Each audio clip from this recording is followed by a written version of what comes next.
Yep, fine. General admission? Maybe $60? Tonight's Madtown Throwdown. Enjoy the fights.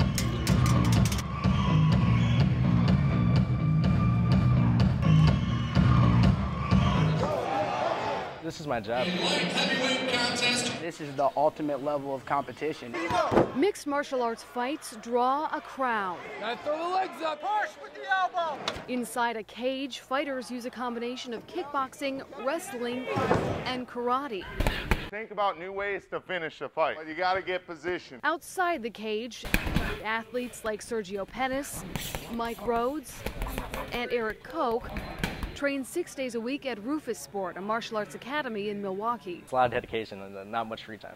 Pettis and Rhodes are rising stars in local MMA fights, while Koch fights professionally in the UFC. This has been my goal ever since I was a little kid. Together, they're now fighting what they consider an attack on their sport. They think we're meatheads that just like to fight. Until recently, MMA went largely unregulated in Wisconsin. Heavy hips, open up your guard. The result was unsafe, sometimes underground fights that gave MMA a bad reputation. We fought for many years for regulation so the sport would be safe and the rules would be, across the board. A Wisconsin law passed in 2010 regulates everything from the rules of the matches to the fighters' medical checks to the licensing of referees. But not every community wants to host MMA fights. I think it's up to whatever each township wants to do.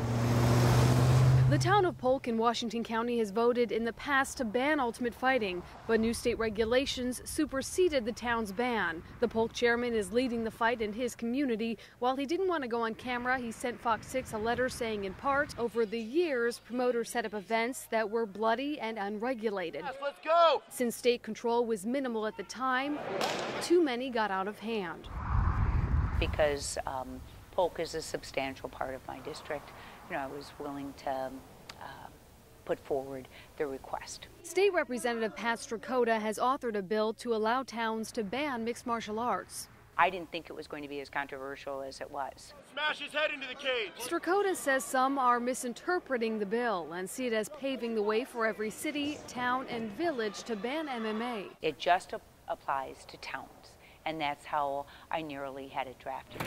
And even in Polk, some see both sides of the debate. Personally, I think it's up to the town of Polk. But I would hope that the town would say, hey, this is what we want to come to our community. Fighters worry where it could lead. They say the result could be a return to underground fights. People are just trying to ban it because they are afraid of it. Don't worry about us, we're professional athletes. And Strakota says right now the bill is at a standstill. I'm not finding a lot of people, jumping on board saying, oh, this is a problem in their area. But fighters say even a weakened opponent should be taken seriously. If they take it away, I figure they're taking away a part of my life, a way I can express myself.